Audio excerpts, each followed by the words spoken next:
여러분 만나 뵙게 돼서 반갑습니다. 별로 반가운 표정들이 아니세요.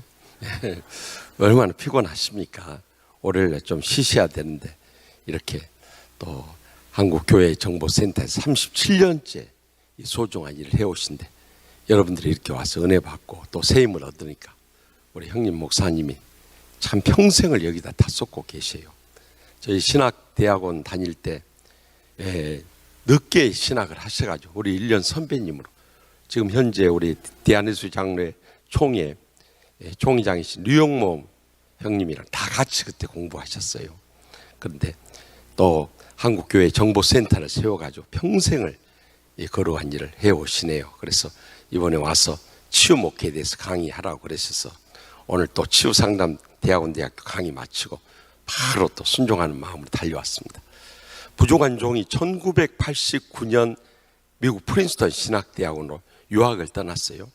간지 한 달여 뒤에 그 프린스턴 남쪽에 사우스 버지니아 주가 있는데 그곳에 한인교회 목사님이 권총을 구해가지고 장로님 가게에 들어갔어요.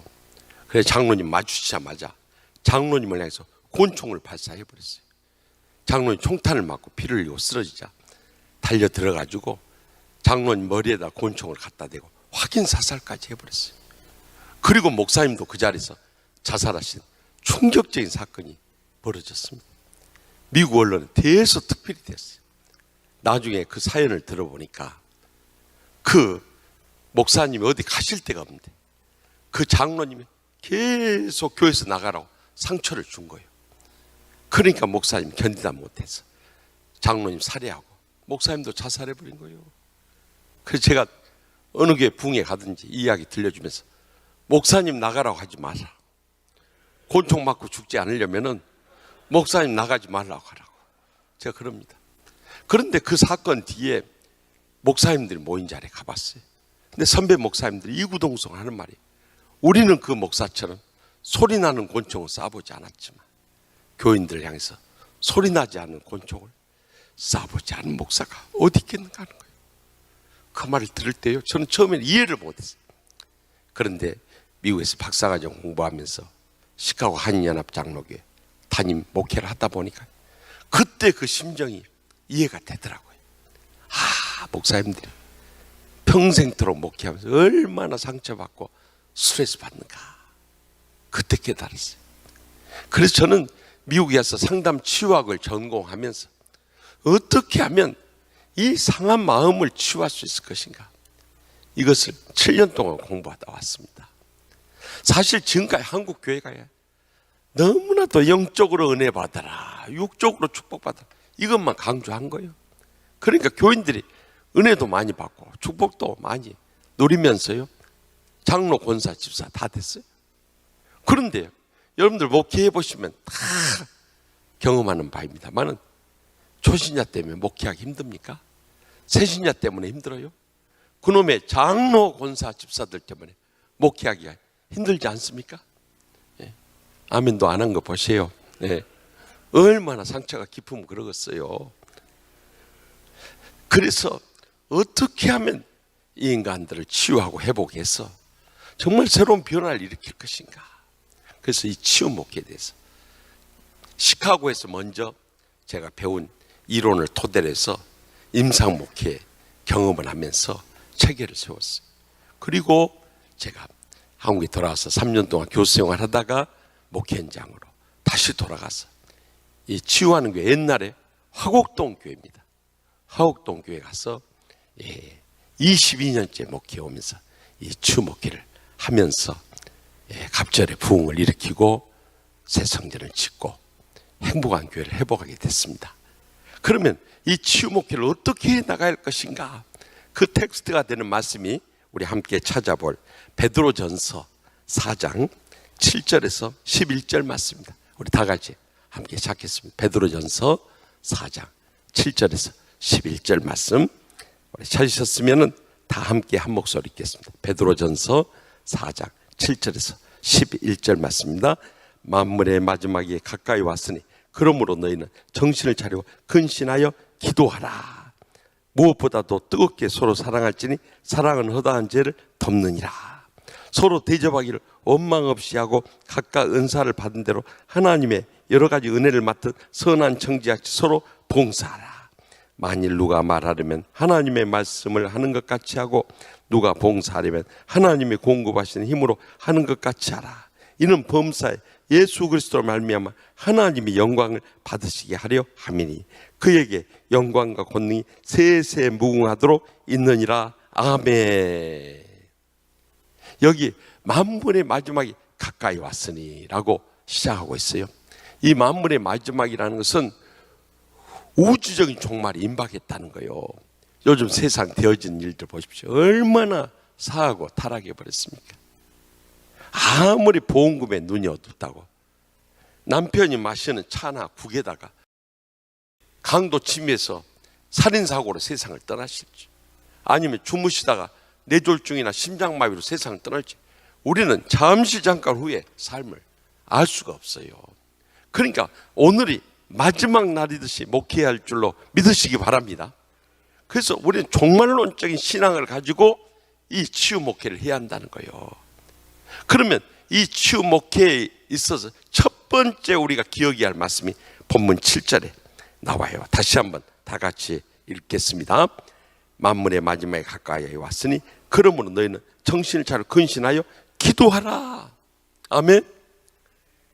가장 먼저 우리는 깨어서 기도할 수밖에 없어요. 그런데 뜻밖에도요, 가장 주님께서 강조하시고 쉬지 말고 하라고 하셨는데요, 우리 목회자 말세 마지막 때 가장 식어지고 있는 것이 있다면 기도예요. 기도.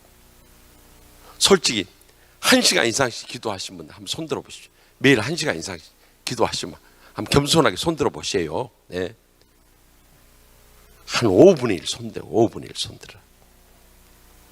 그러니까 우리 영성이요, 이 말세 마지막 때 우리 목회자 자신부터 메말라 있다는 거예요. 그래서 저는 이렇게 부목사들 처음 우리 교회 왔을 때 보면은요, 제일 안 되는 게 기도를 안 하는 거예요, 이것들이. 그래서 우리는요, 새벽 기도 시작해가지고 이 마지막 찬양 끝날 때까지요, 음악이 끝날 때까지 1시간 이상씩 다 엎드려 있으라고 그래요. 그 전에 일어나면은 뿅망치를 가지고 있다가 그냥 패버린 거예요. 왜냐하면 그렇게 해서라도 기도 훈련을 하지 않으면 안 된다는 거죠.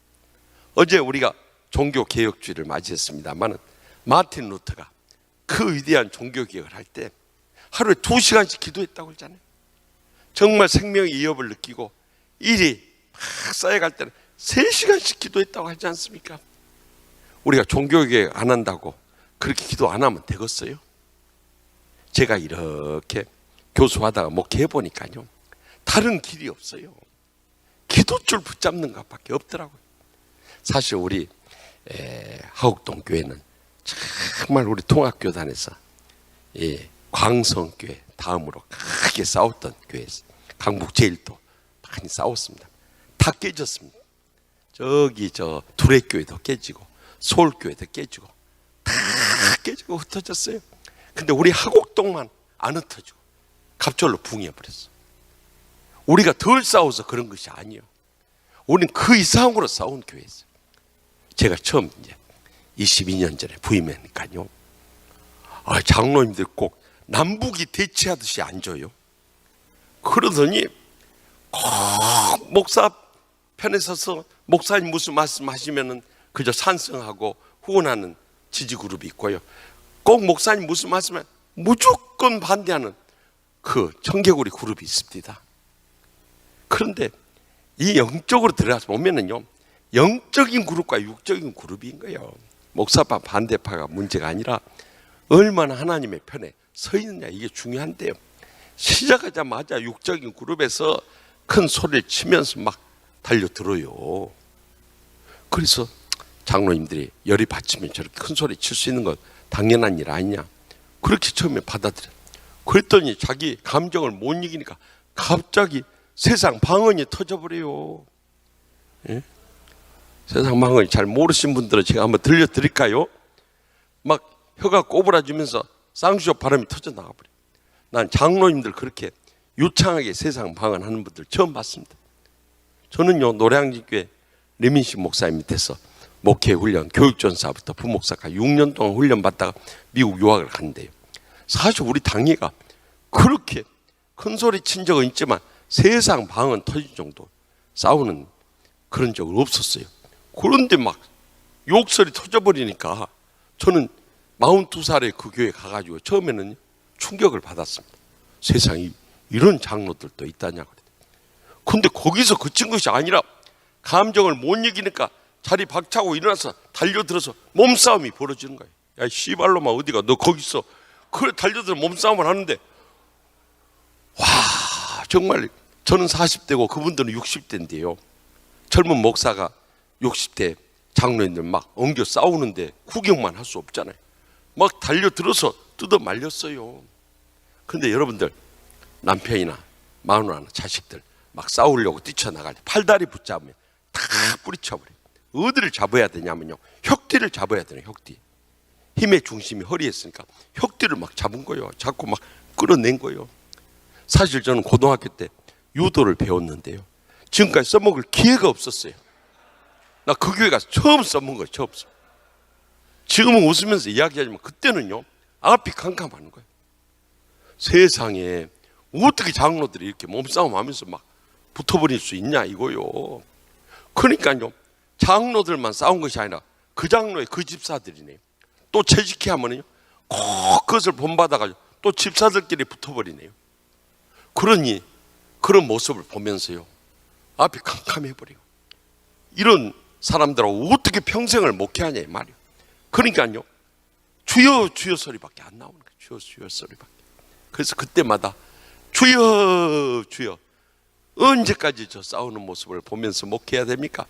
막 마음속으로 주님 앞에 기도가 절로 나오는 거예요. 또 새벽마다 엎드릴 때마다 하나님 아버지, 우리 교회 싸움 언제 끝이 납니까? 언제까지 저 싸우는 모습을 보면서 목회해야 됩니까? 주여 주여.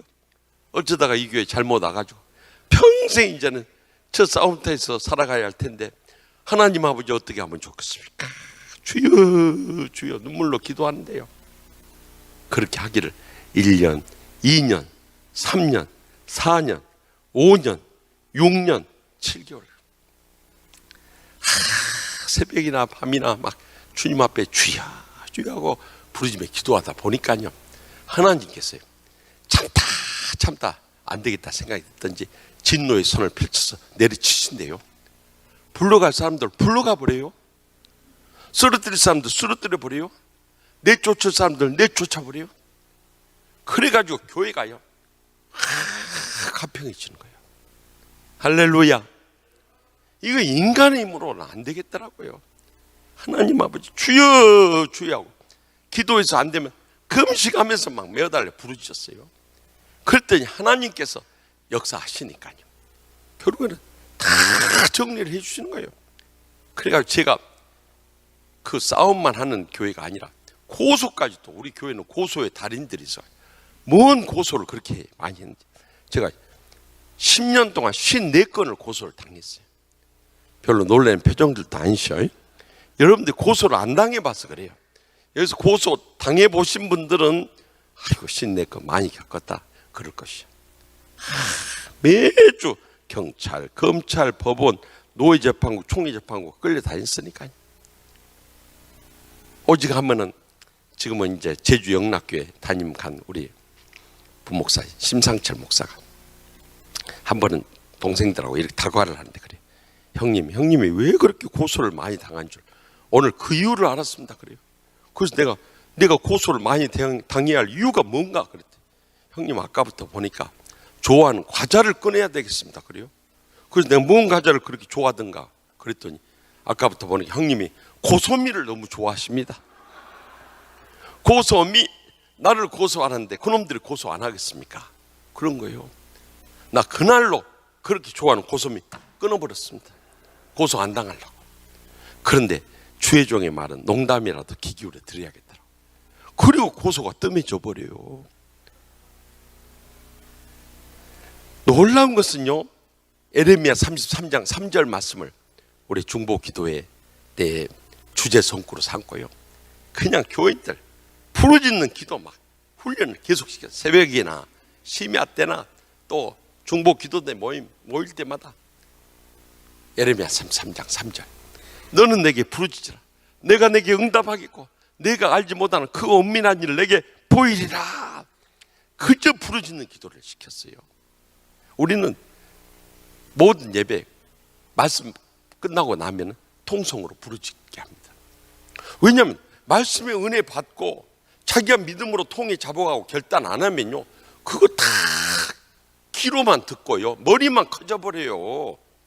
그래서 말씀을 받았으면 그 가운데 하나님의 음성 듣고 자기가 회개할 것이 무엇이고 결단할 것이 무엇인가 믿음으로 주님 앞에 부르짖게 하는 거예요. 그래서 주일 낮 예배도 막 뜨겁게 부르짖는 거예요. 그랬더니 이 성령님이 역사하니까요, 기적적으로 모든 분쟁이 끝날 뿐만 아니라 갑절의 부흥이 일어나 버리더라니까요. 그래서 거기서 배운 영적인 공식이 하나 제가 발견하게 됐습니다. 한번 따라서 합시다.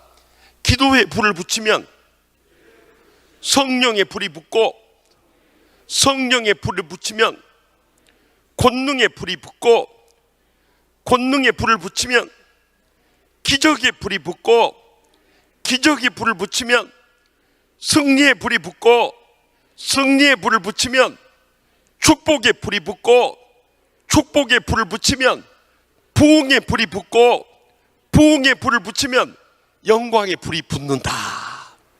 여러분, 그냥 내가 지어낸 말이 아니요, 모든 부흥의 역사는 기도부터 시작되는 거예요. 우리 목회자들 가슴 속에 기도의 불부터 붙여야 돼요. 정말 우리가 주님 앞에 애끓는 심정으로 통에 잡아가면서 주님 앞에 메어달래 부르짖어야 되는 거예요. 그러니까 성령이 그때부터 역사해요.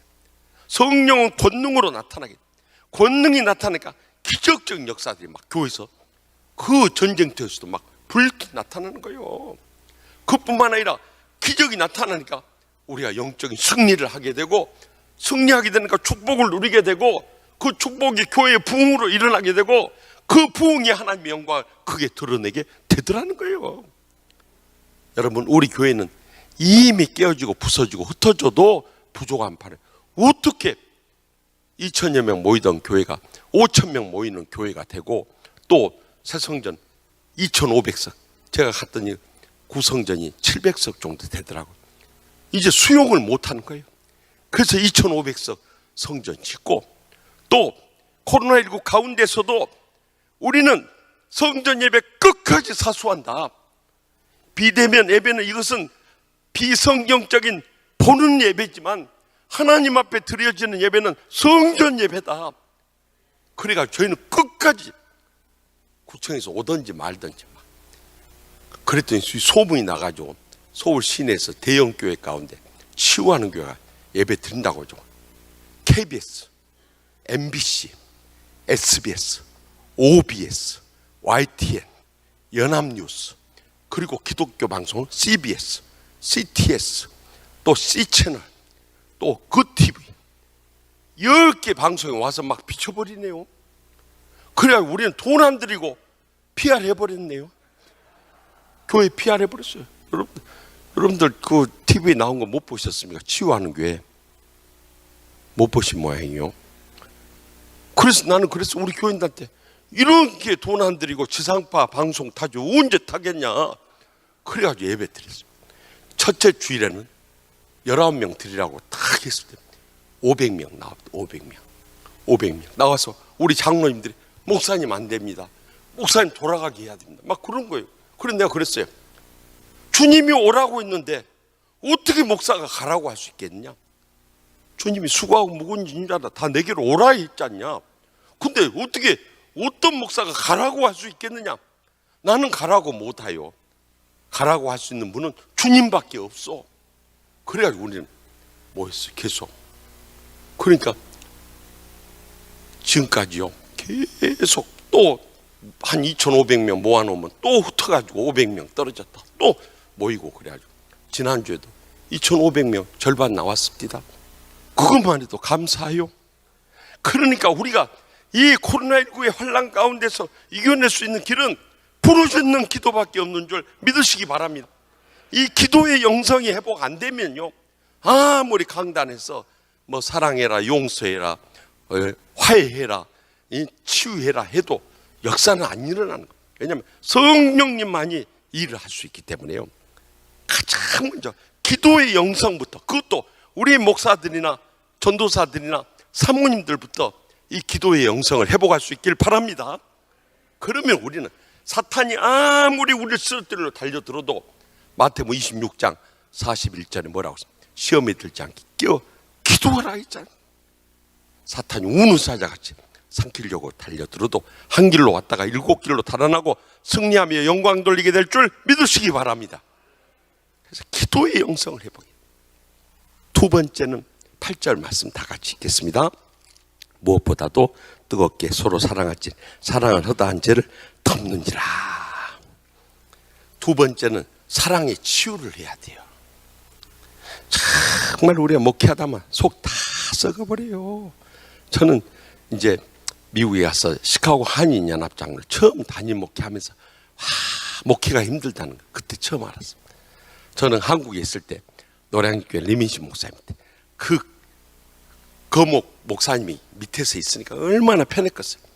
그런데 딱 담임을 하니까 전쟁터 최전방에 혼자 다 버려진 것처럼요. 너무 외롭고 힘든 거예요. 내가 잘못한 것도 없이 교회 문제 생기면 모든 화살이 담임 목사를 향해서 날려오잖아요. 그래가지고 막 억울하고 원통한 일이 얼마나 많은지요. 여러분도 다 경험해 봤겠습니다만 막 가슴을 찢어서 보여줄 수 있으면요, 찢어 보여주고 싶은 충동을 느낄 때가 한두 번이 아닌 거예요. 그래가지고 교회 문제 있을 때마다 제단 앞에 엎드려서 하나님 아버지, 이 문제가 어떻게 하면 좋겠습니까? 하나님 아버지, 이 문제를 잘 쳐나갈 길을 열어 주시옵소서 하고 기도한대요. 어느 날 새벽에 기도한데 성령께서 저를 깨우쳐 주는 거예요. 김 목사는 왜 문제를 위해서는 기도하면서 문제를 일으키는 교인들을 위해서는 기도하지 않느냐 그러시는 거예요.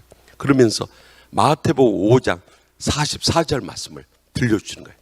나는 너희에게 이르노니 너희 원수를 사랑하며 너희를 박해한 자를 위하여 기도하라 하시는 거예요. 그래 사랑해야 되는데 사랑이 안 될 때는 기도하라는 거예요. 그래서 그 말씀 받들어 가지고 그날 새벽부터 문제를 일으키는 교인들, 그 부인들, 그 자식 새끼들까지 이름 불러가면서 기도했네요. 그 인간들 사랑하게 해달라고, 용서하게 해달라고, 화해하게 해달라고 매일 새벽마다 막 기도하는 거예요. 그리고 주일날 딱 마주치는데요, 전에 같으면 저기서 나타나면 못 본 척하고 옆문으로 싹 빠져나간대요. 왜냐면 마주치면 상처의 감정이 확 되살아나니까. 그런데 그 인간들 위해서 한 주간 내내 기도하다가 주일날 딱 마주치니까요, 어디서 사랑의 마음이 생겼는지 저도 모르게 발걸음 그쪽을 향해 가서 손을 내밀어 악수를 청하고 사랑으로 끌어안는 거예요. 그러면서 한 사람씩 변하기 시작합니다. 그런데 그렇게 기도하고 사랑해줘도 안 변한 인간들은 안 변합니다. 아니면 태어나면서부터 목사 괴롭히는 은사를 타고난 그런 교인들이요. 그래가지고 계속 물고 늘어지는. 그러니까 목사지만서도요 막 낙심되고 좌절이 돼버린 거예요. 와, 저 인간들은 아무리 기도해주고 사랑해줘도 안 되네. 그런데 어느 날 새벽에 새벽기도 마치고 항상 목사실에 가서 이 큐티를 한대요. 그때 시편을 읽고 있었어요. 저는 그 전까지만 해도 시편은 고난 속의 승리의 찬양시로만 알았어요. 근데 그때 받은 은혜는 시편이야말로 우리의 상한 마음을 치료하는 치유서들이었어요.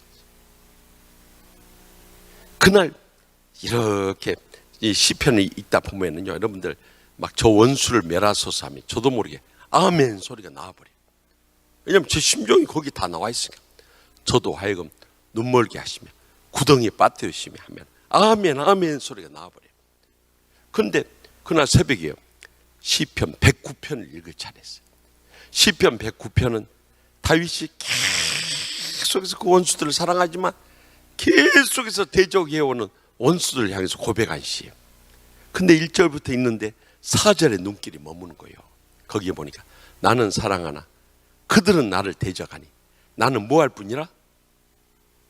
아이고, 어떻게 그걸 다 아세요?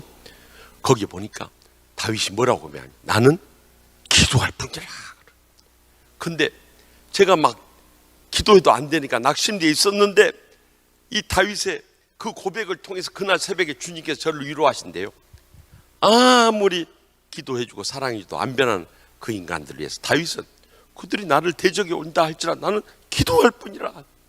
이 말씀이요, 얼마나 저에게는 크신 주님의 위로의 말씀으로 와닿던지요. 제가 그 말씀을 읽다 혼자 앉아서 하나님 아버지 감사합니다. 하나님 아버지 감사합니다. 어떻게 제 낙심된 심정을 아시고 오늘 이 새벽에 이 말씀을 통해 저를 위로하십니까? 거기서 큰 은혜를 받아요.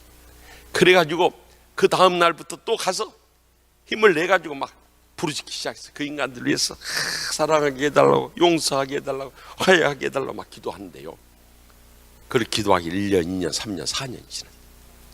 그래가지고 이제 목사 안수를 박사학위를 받고 한국에서 은사 교수님이 한국으로 돌아오라고 그래서 돌아오려고 사임서를 냈어요. 그랬더니 우리 장로님들이 우린 사임서 못 받으니까 목사님 가고 싶으면 재직회 허락 받고 가십시오. 그래서 재직회를 열었어요. 그랬더니 막 여기저기서 반대 발언이 터지는데 평소에 목회에 큰 힘이 되어졌던 교인들이 반대하는 건 이해가 돼요. 그런데 그렇게 처음부터 발목 잡고 힘들게 했던 그 인간들이 그러는 거예요. 목사님 처음 오셨을 때 우리가 힘들겠는데 이제 열심히 신앙생활 하려고 하는데 우리를 버리고 떠나면 어떻게 합니까? 그러고 붙잡는 거예요. 그러니까 제 마음속에 막 야속한 마음이 드는 거예요. 이렇게 붙잡을 것 같으면 진작 잘해줄 것이지, 이제 와서 못 가게 하면 나보고 어떻게 하란 말이냐. 그래가지고 막 빠져나갈 길이 없는. 그래서 마지막으로 제가 제안을 한다. 그러면 1년만 더 기도합시다.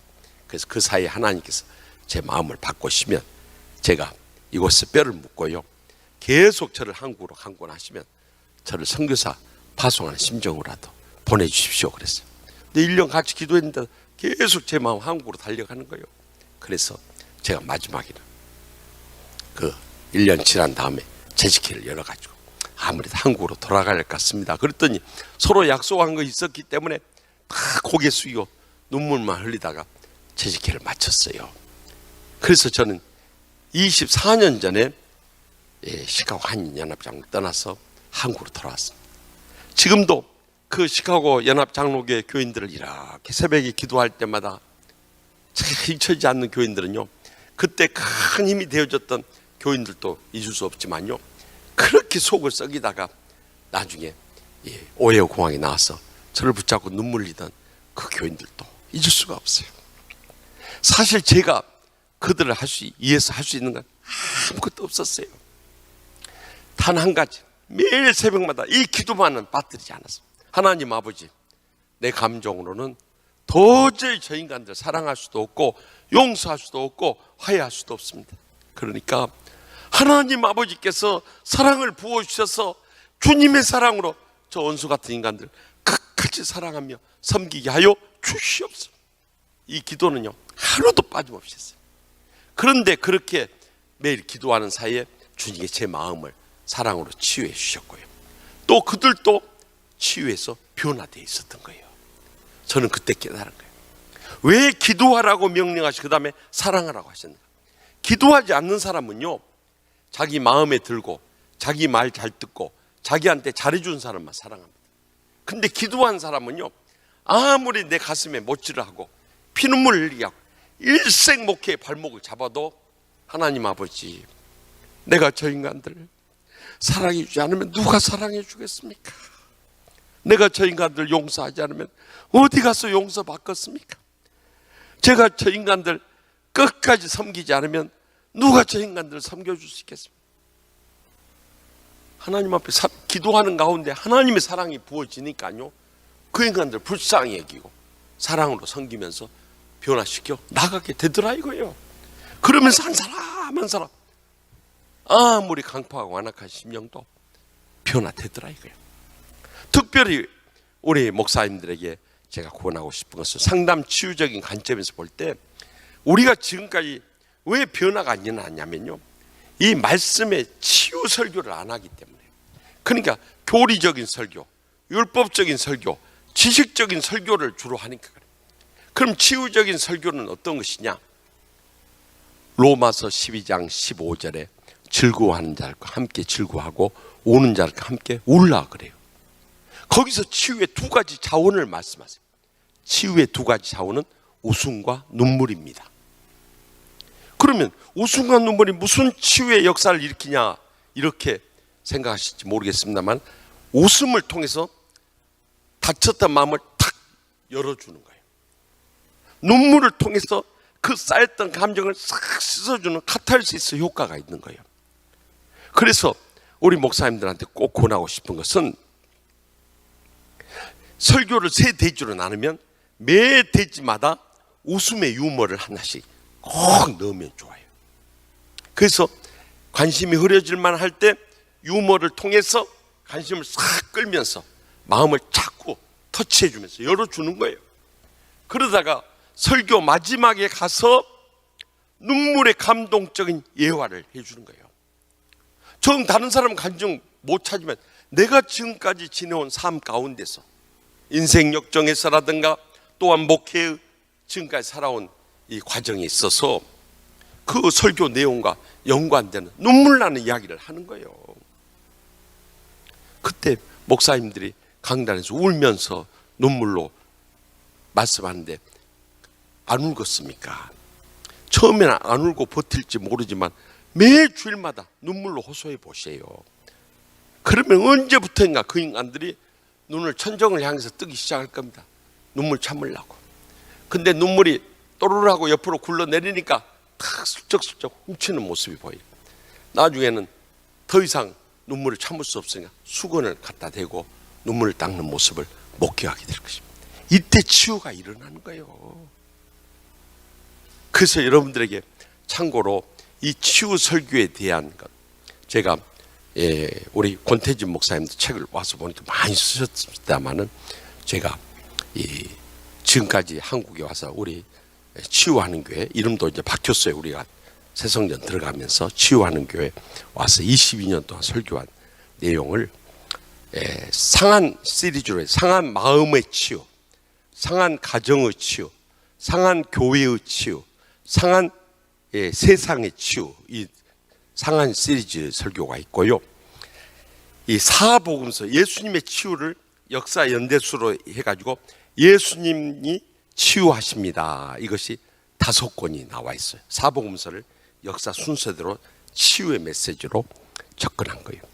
그리고 사도행전을 성령님은 선교를 이루십니다 해가지고 2권 나와 있고요.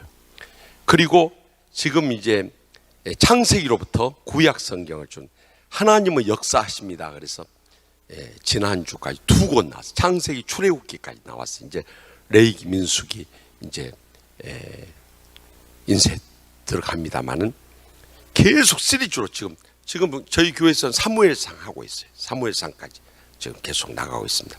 이 치유 설교에 대해서 여러분들이 관심을 가지고 보면 거기에 웃음과 눈물의 예화들이 많이 나올 겁니다. 그래서 그 책을 참고로 보시면은 조금이나 도움을 얻을 수 있어요. 중요한 것은 약수터 목회를 하는 거예요.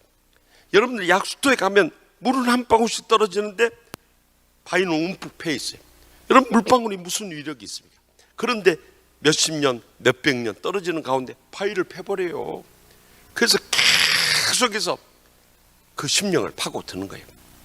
그랬더니 한 사람씩 변화가 일어난대요. 지금은요, 그때 그렇게 괴롭혔던 장로들, 권사들, 집사들이 다 변화돼가지고 교회에 남아있어요. 나는 안 떠난 것만 해도 감사해요.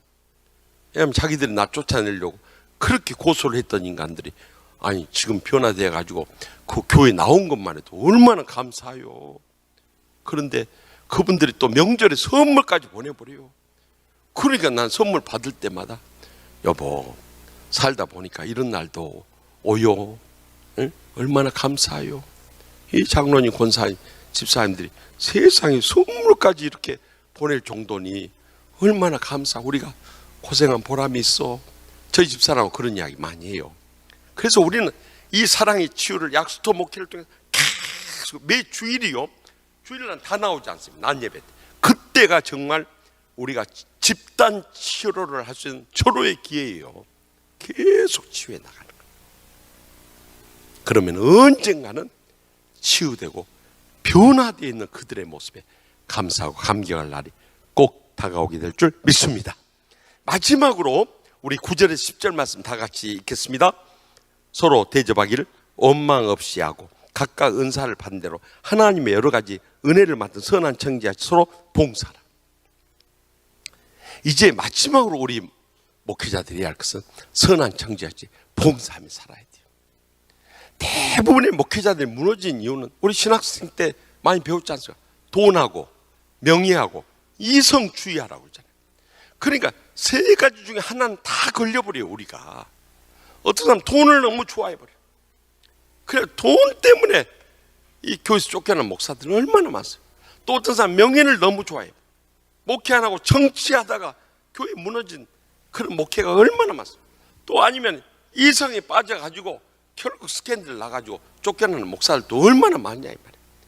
이제는 그런 거 다 내려놓고 주여 하나님 아버지께서 저희들 정말 마른 막대기만도 못하고 썩어가는 구더기만도 못한 제만 인생들 보여주셨으니 그저 선한 청지같이 봉사하며 헌신하며 충성만 다하게 하여 주시옵사고 엎드려야 돼요. 그러면은요 하나님이 다 먹여주고 입혀주고 채워주시네요. 저는요 사실 제가 치유하는 교회 와서 제일 참 축복을 받았던 때가 언제냐면요, 이제 새성전 건축이 들어간 거예요. 우리가 2,000평 땅에다 250억 들여가지고 10년 전에 이제 12년 전이죠. 2년 반 건축하고 들어온 지 10년 됐으니까 건축하려는데 우리 이 하곡동이 서울에 저 강서구에 가지고 강북이나 강서나 참 시골처럼 서민들이 많이 살아요. 그래가지고 처음 헌금 작정할 때 12억 나왔어. 12억. 저는요 처음에는 우리 회계 장로가 공을 덜 붙여본 줄 알고 내가 행정목사 보고 가서 확인하라고, 여기 공이 하나 떨어진 것 같다. 어떻게 첫 작정에 12억밖에 안 나오냐 그걸 물어봤더니 12억 맞다는 거예요. 난 충격 받아버렸어요. 그래서 임시당에 소집했어요. 우리 12억이 작정해주고 어떻게 250억 공사를 하겠습니까? 그러니까 우리 장로님들부터 1억 이상씩 다 합시다. 그렇게 했어요. 그래서 저는 또 목사로서 모범이 돼야 될 거 아니요?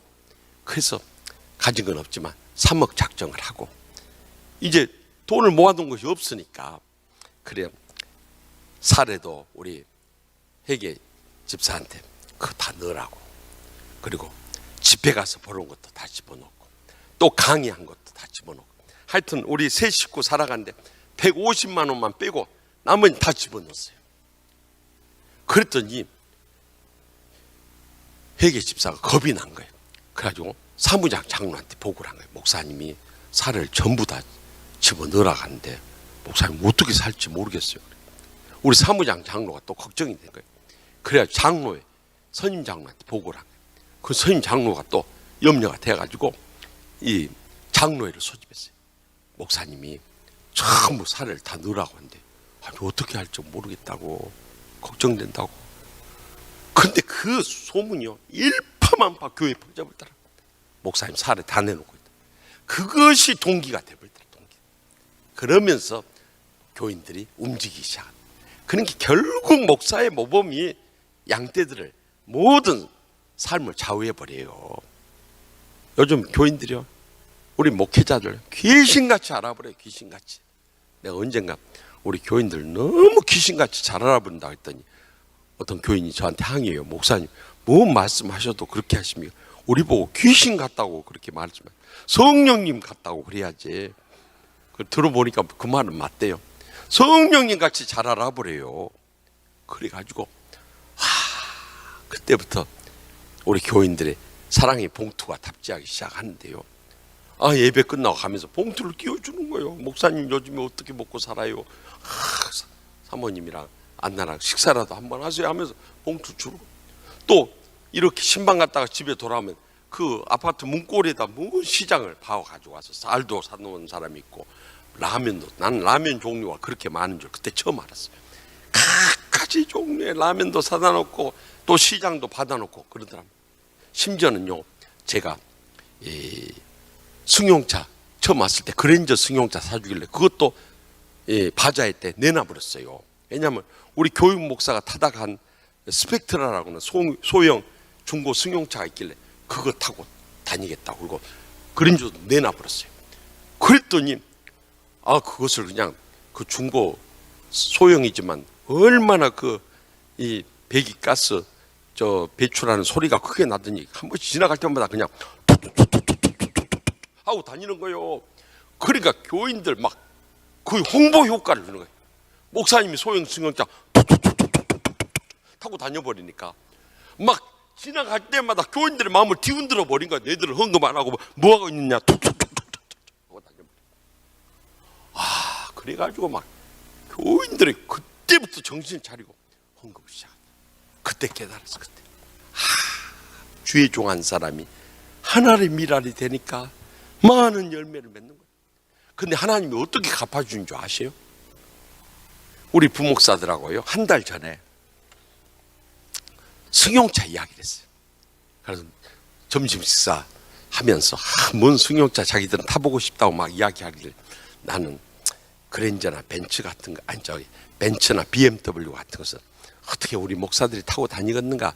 나는 크라이슬러 그 300이라고 하는 큰 리무진인데 나 그거 타보는 게 소원이네. 근데 하나님이 그것도 다 듣고 계셔. 이제 교회 건축이 맞춰갈 무렵에 우리 토건회사 사장인 안수집사 권사 가정이 있는데 그 내가 그랬대. 여보, 우리는 각자 벤츠, BMW 한 대씩 각자 타고 다니는데 목사님은 그 스펙트라 소형 승용차 난 타고 지나갈 때마다 막 내 가슴을 막 주님이 치는 것 같아가지고 못 견디겠다는 거예요. 그래 목사님 차 한 대 해줍시다 우리 그랬다는 거예요. 그래가지고요 이 안수 집사님이 우리 선임 부목사한테 전화를 했어요. 목사님 무슨 차 좋아하십니까? 하고 물어본 거예요. 근데 한 달 전에 우리가 이야기를 나눈 거 있잖아요. 그러니까 이 선임 부목사님 목사님 크라이슬러 300 그거 좋아한답니다. 무슨 색을 좋아하실까요? 그 점잖게 이 그레이 색이 좋을 것 같다고. 그래요? 알았습니다. 그러더니요 어느 날 제가 신방 갔다가 이제 집에 들어갔더니요 저희 집사람은 여보 오 집사님이 당신 주라고 키를 하나 맡겨놓고 갑디다 그래요. 그래서 내가 키를 맡긴 적이 없는데 그래서 전화했어. 오 집사님 뭔 키를 맡겨놓고 갔어요? 목사님 내가 정말 목사님 타고 다닐 때만 늘 마음에 걸려서 저희 집사람하고 목사님 차 한 대 사드리기로 했습니다. 뭔 차를 사놨어요? 그랬더니 크라이슬러 300 샀습니다. 와, 막 그 소리를 듣는 순간 내 마음속에 할렐루야 소리가 할렐루야. 어떻게 정말 꿈에도 생각 못한 일이 벌어져 버리더라니까. 나 지금 제가 있다면 그랜저 내놓고 스펙트라 그 소형 승용차 중고 몰고 다닌 것밖에 없네.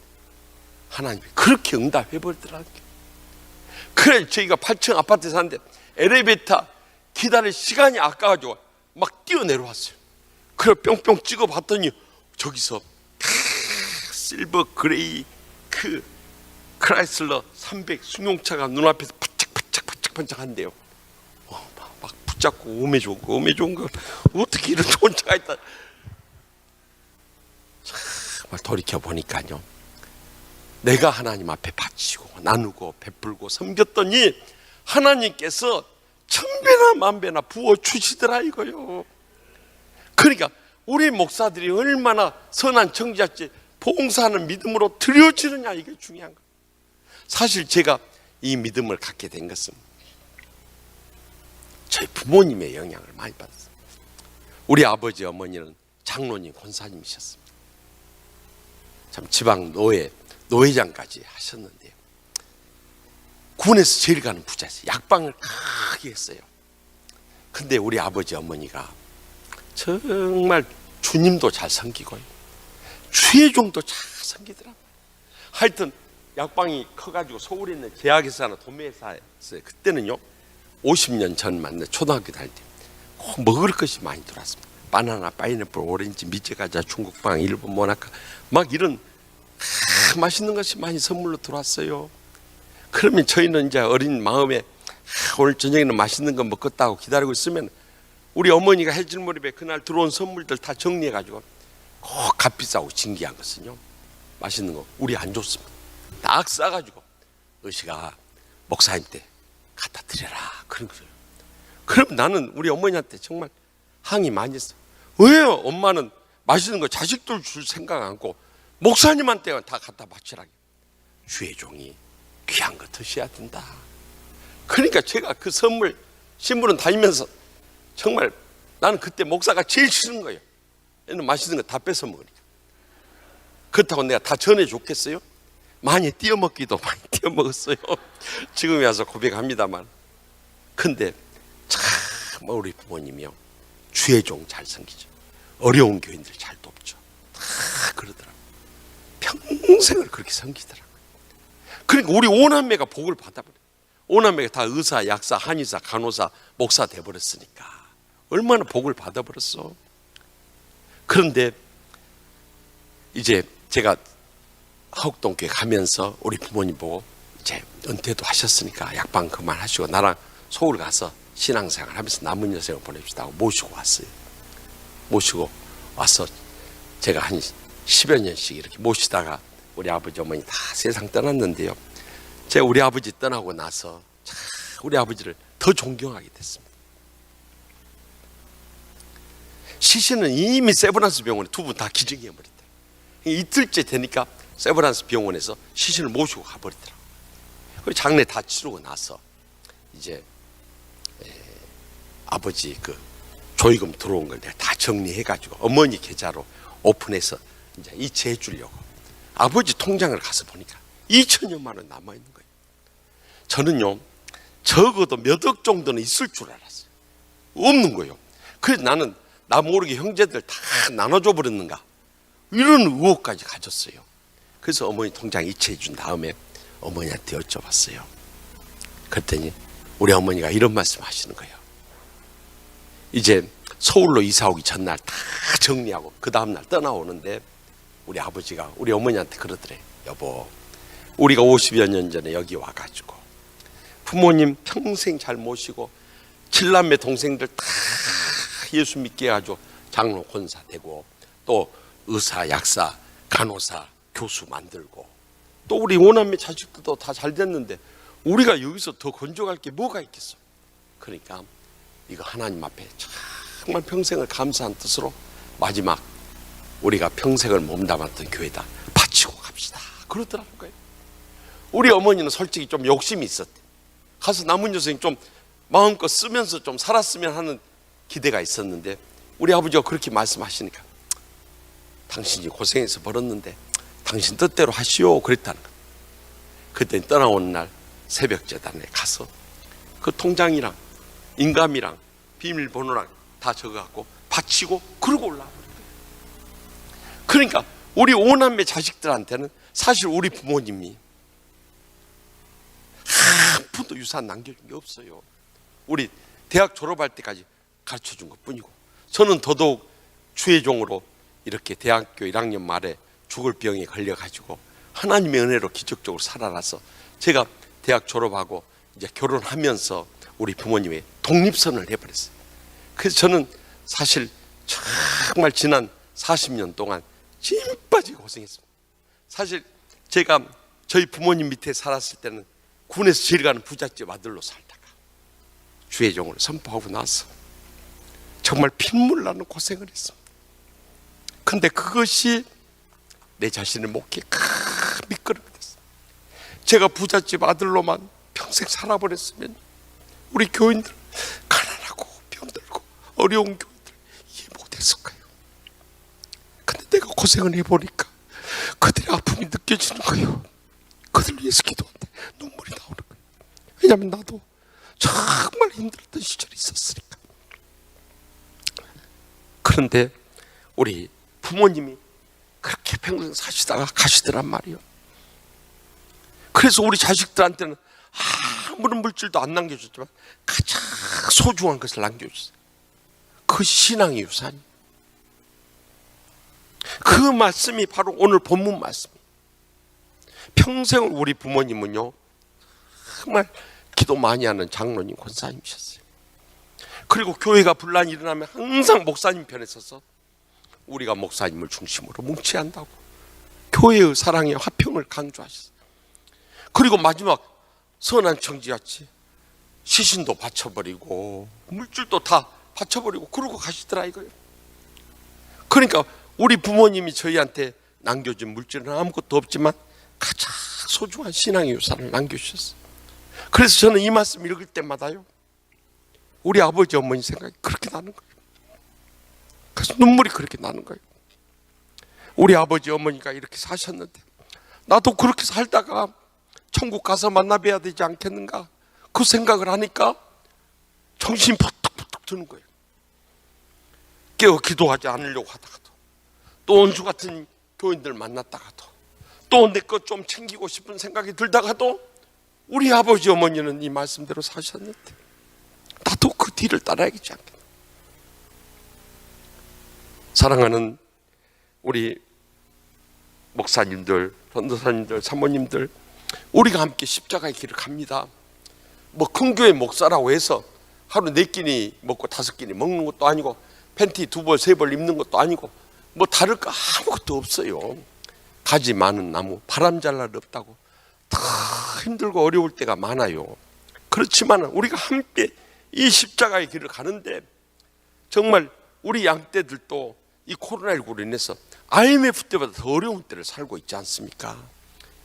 그렇기 때문에 우리 목회자들이 정말 그들의 아픔을 함께 나누면서 함께 울고 함께 웃으면서 살아가는 이 치유 목회를 해야만 그들을 진정으로 치유하고 변화시키고 영적으로 일으켜가지고 같이 일어설 수 있는 거죠. 우리 자신부터 그들의 아픔을 함께 나누지 않고 그들과 함께 십자가 지지 않고 그들을 영적으로 이루하지 못하고 세우지 못하면요, 목회 다 무너져 버려요.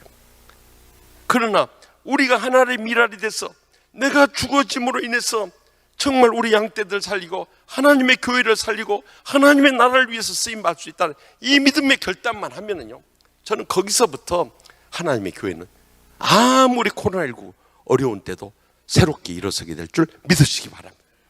그래서 오늘 이 목회자 세미나에 와서 마지막으로 우리가 오늘 주신 이 베드로전서 4장 7절에서 11절 말씀 붙잡고 다시 새롭게 시작하면요, 아무리 코로나19로 어려운 목회 현장이지만 치유되고 회복돼서 새로운 부흥의 불길이 뜨겁게 불타오르게 될 줄 확실히 믿습니다. 기도하십시다. 이 시간 기도하실 때 우리 다 같이 통성으로 함께 기도하실 제목은 하나님 아버지, 코로나19로 인해서 IMF 때보다 더 어려운 때입니다.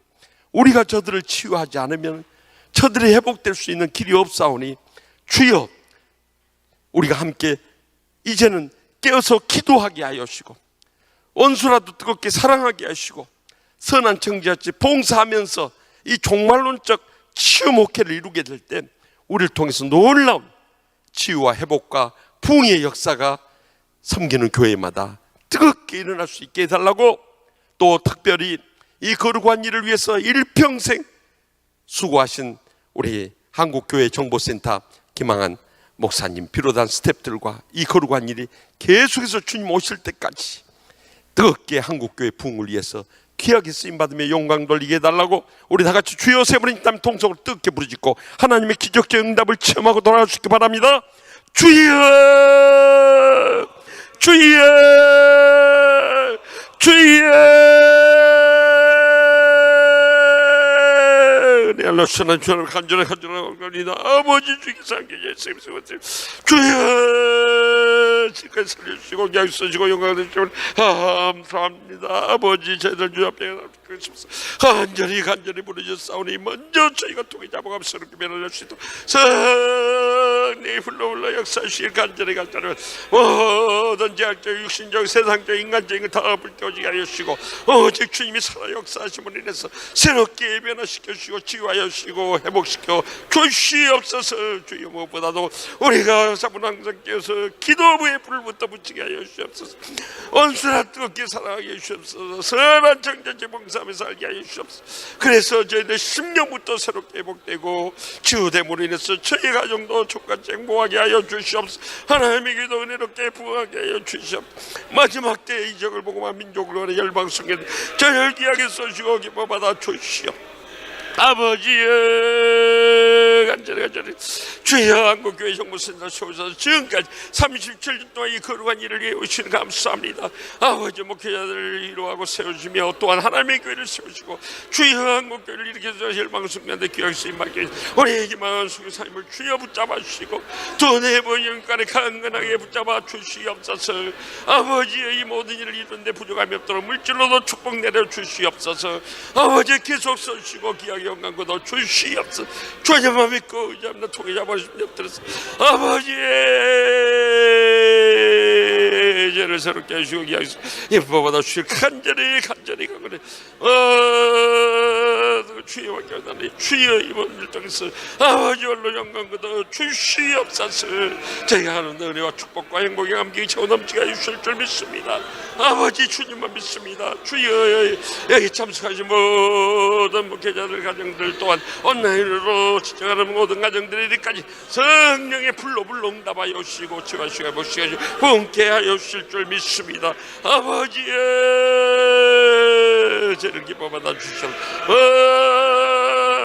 주님밖에 아버지 주여 믿고 있습니다. 주여 도시간 잡아 아버지 앞에 감사합니다. 아멘.